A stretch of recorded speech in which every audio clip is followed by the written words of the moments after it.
All right.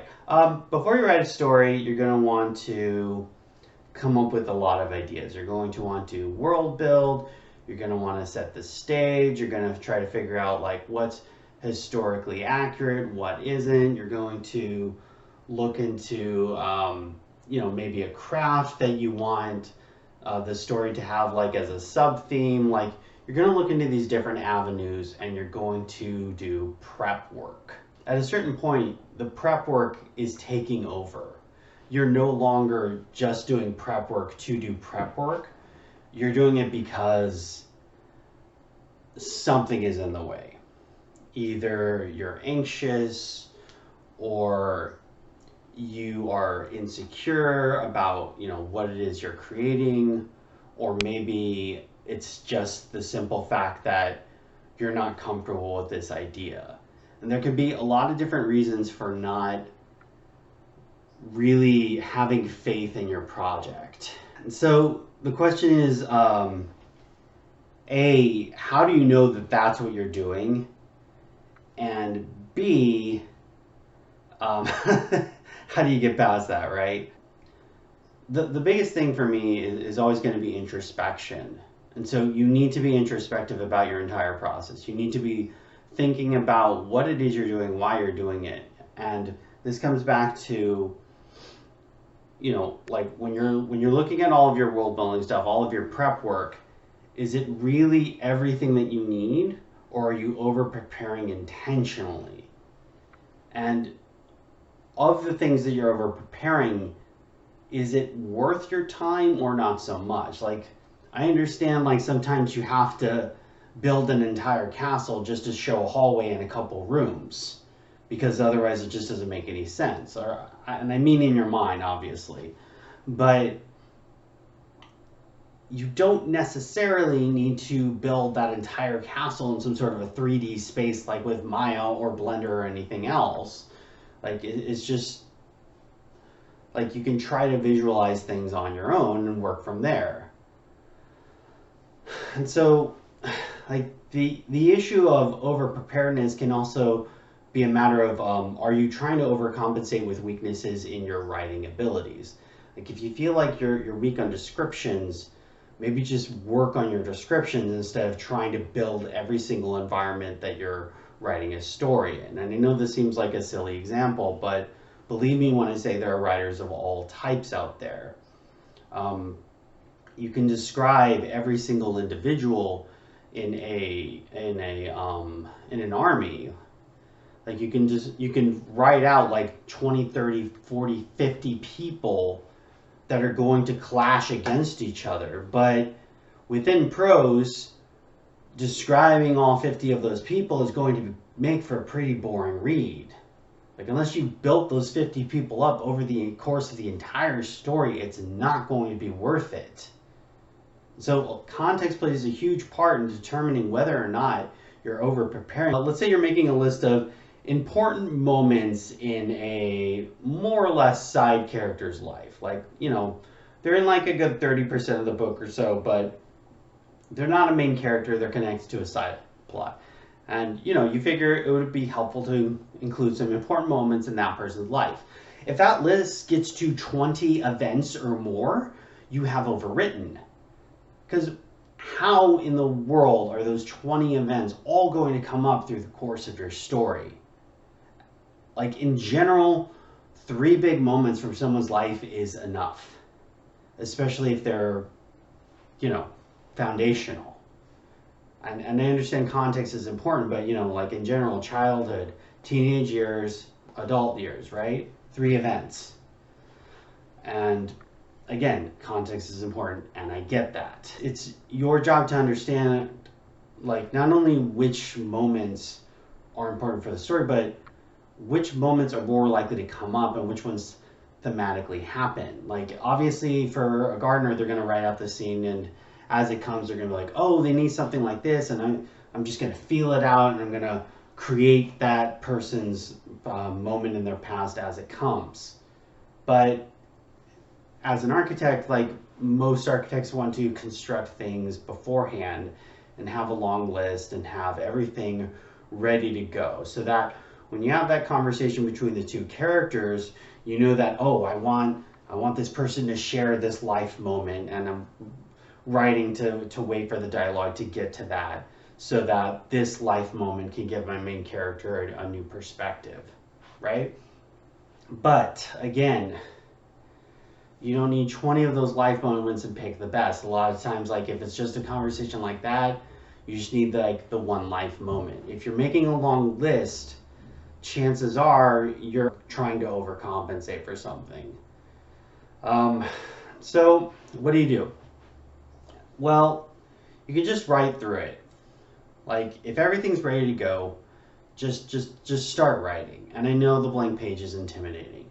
I know that the blank page is terrifying, but it's also a lifetime of opportunities. It is everything you need it to be. It is unjudgmental. It's literally whatever you put into it. There are some things that people do to help with getting started. Like you can listen to a song, like let's say you listen to music when you work, and you can just write out lyrics, and that can help. You can do journaling, like you can write out your own experiences and have that be what you're writing out. And the reason you do this is because as you're writing, it creates like the tactile motion of writing can help kickstart your brain into going like, oh right, this is the right time. If you're really new to writing, like sometimes it can be helpful to just jump from moment to moment this way. Like you get on a blank page and you just start typing. And if you're extremely new to writing, you could just do that for an hour a day. Like you set your writing time, and then you keep doing that until you formed that habit. And then one of these times when you sit down, you're staring at a blank page, instead of doing your journaling or writing out lyrics or copying whatever words from a story that you're copying, like your own story will take over and your own voice will come in instead, and you want that. Forming a habit allows you to jumpstart into that process of creating your own work. Another way of doing it is by mentality. So you want to be introspective and you want to identify what is it exactly that's making you over prep, and it could be doubt. And the doubt can come in a lot of different forms. It can be like, I'm not good enough, I don't know enough about this subject, etc. Remember that a writer cannot be everything. Like they physically cannot. And it can feel like you need to be everything, because the more you understand about the world as a writer, the more you can write about any subject and the interconnectedness of the world. But we're not perfect, and the world is full of a lot of things that just straight up cannot be understood. And so you cannot be everything, and you need to just accept that whatever you're going to write has to convey a story. It doesn't have to be a perfect representation of what you're building. And if you're trying to be a realist and you want everything to be perfect and realistic, that's fine, that's all well and good. But even when you talk to masters about their craft, they rarely ever get into the nuances of every itty bitty little thing that they're working on, because with mastery comes a recontextualization. Like working on individual parts can be as intuitive as typing or walking. It just becomes a part of what they are. So the level of skill can inform the level of description in an inverse way, unless they're getting into the nuances of things. And if it's so, why? There's usually a problem with that. There's some sort of a foundational issue that's keeping them from being able to make their idea come to life. And if so, that's kind of more of a conflict thing than a background thing. And if you want to tell a complex story about some master craftsman or something, that's fine. Like that, those stories can be great and gripping and really, really compelling. Like just learning about a new skill through the lens of a fictional character can be a lot of fun. But for the most part, you kind of need to be coming from it, or coming at that from a perspective of authority. And if you're trying to Wikipedia and Google search your way into mastery, it's usually not going to come through. And understand, like, you meet some character and you want them to have this skill and you're moving forward with that, but there is such a thing as, just kind of shooting yourself preemptively in the foot. And if you want to get into the nuances of something, like, you just need enough to sell that for the story. If it's starting to get beyond that, then maybe it's taking over your narrative or creating a new narrative. And you need to decide whether or not you have the capability to make that your main thrust. Because if you don't, and you're Google searching everything and having to ask someone else if this is good enough, if this is good enough, if this is good enough at every turn, you're not going to be able to get into a writing flow. And being able to get into something approaching a flow requires just kind of accepting that your words aren't going to be perfect, your concepts are going to be flawed, and sometimes things are just going to get a little messy before you go back and edit it. It's just a natural part of the writing process. Edit as you write as much as you want, but it is a decision that you're making. And you have to be prepared for everything to go wrong. You have to be prepared to rewrite a scene or a chapter or a section or the entire book. And if you're not mentally prepared for that, then it's going to create some problems, especially if you are a new writer. There's a reason a lot of writers say, like, don't expect your first book to get published. It's not just because the market is horribly, like, dangerous and competitive. It's also because you probably don't have the skills yet. And it's not because, you're deficient in some way. It's just because skills take time to develop. And that can be another form of free-writing. Just spending a lot of time building up skills. And you think, like, oh, I'm not good enough at writing dialogue, so you need to watch a bunch of videos of how to write dialogue, and need to watch a bunch of stories where the dialogue between the characters are really nice and it inspires me, and I need to copy what they're speaking to each other, and I need to go out into cafes and stuff and listen to people and write down what people are saying and the affectations that people take on. And, like, these are all good things to do and they do help you, but there is such a thing as over preparing. The dialogue of two people talking in a cafe isn't going to be the same thing as your character in a cafe who are talking about a loan, but really they're talking about the death of their mother. Like, that's going to have some very, very specific nuances in what's going on with that dialogue. And sometimes the best way to do that is to jump into that scene, write it, read it, and see what works and what didn't. You can use some things like symbolism to carry a certain thing forward, like everything from stains on the table to cracks in the tiles have all been used to great effect to sell a certain idea. But it's not everything in the scene. And until you're writing that scene, are you going to know if focusing on those details to bring out the symbolism is helping to lay out the mood, or if it's just killing the pacing? And knowing when, where, and how to put those moments can be something that you can only learn from experience. And there can be some people who can give you advice about that stuff. But advice without context is a little bit meaningless.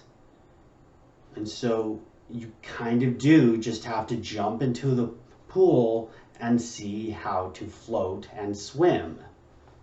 And I know that if you're over prepping, that's not what you want to hear right now. You want to hear, okay, but, like, how do I make sure that this fight scene at the end of the book has the right impact, it has all of the emotion it needs to? Because I want them to understand who all the players are, what the capabilities are, what's the emotional stakes, what are the political stakes, what are the even economic stakes, what are the infrastructure supporting that war. Like, these are all things that are worth preparing. But if you're going to build an entire story around a single battle, which is not a bad idea for the record, like that can actually be really good, you also need to tell a story. And it's not enough to just have, like, say, 20 loosely connected short stories leading up to a battle. The question is, where is our emotional and thematic through line? And those are larger questions about structure. You can spend all of your time figuring out every single type of weapon used within an era, when you should be figuring out who are the people calling the shots and which people have any agency in this situation. Because a lot of times the story needs to follow the people with agency. If your MC doesn't have agency, if your MC doesn't influence what's going on, they become a passive character. You're going to have to fight against them being a passive character by having them active in other ways. For example, like their social life, trying to control the narrative around what they're doing. You know, like it's an issue of contrast. The point is that there's always going to be something that you're missing, right? And if you're focusing all on one thing, you're not going to be ready for those other things. So contextually, you need to remember that this is just a story. And as a story, it needs to be addressed as a story. You can't just think of all of the technical aspects or even all of the narrative aspects. There's always a balance, and there's always a balancing game. You kind of have to just jump into writing the story to get a feel for that, to get a feel for what's missing and what you're lacking and where your strengths are. If you're nervous about starting the story, like, that's good. That means you care. But it can also keep you from making a story at all. If this is your first book and you've just been over prepping for, let's say, a decade, because I know people who have done that, there's never going to be the perfect moments to start. And chances are you've already passed it. But now that you've done that work, it can really, really, really be helpful to take a step back, do something else, like read a completely new novel or a new series. Maybe write some unrelated short stories, maybe write an unrelated short novel or flash fiction, and then come back to it. Because that break will give your brain time to really, really, really dissect it, to really think about what has been going on, what you've been prepping for. You can breathe a new life to it, especially when you come back to it. And it can give you that oomph to get started and get past all of that prep work and just put your time well spent to good use. But you have to take that first step. Nothing makes that easier than finishing the first chapter, especially if this is your first chapter ever. Believe me, every little page can be a triumph at that point. So yeah, good luck, good writing. I am Ash, I'm a novelist, and I'm working on a few things. I got a big project coming out later this year. I've just released Twisting the Turall, an epic fantasy that's right now up on Kindle Vella. And going to be working on a new story, which I am over prepping for. I currently have a list of, I think it's over 60 world-specific words and phrases. So I'm going to have to get past that if I'm ever going to accomplish anything on this project. Look for my stories, look for more advice, and thank you for your time.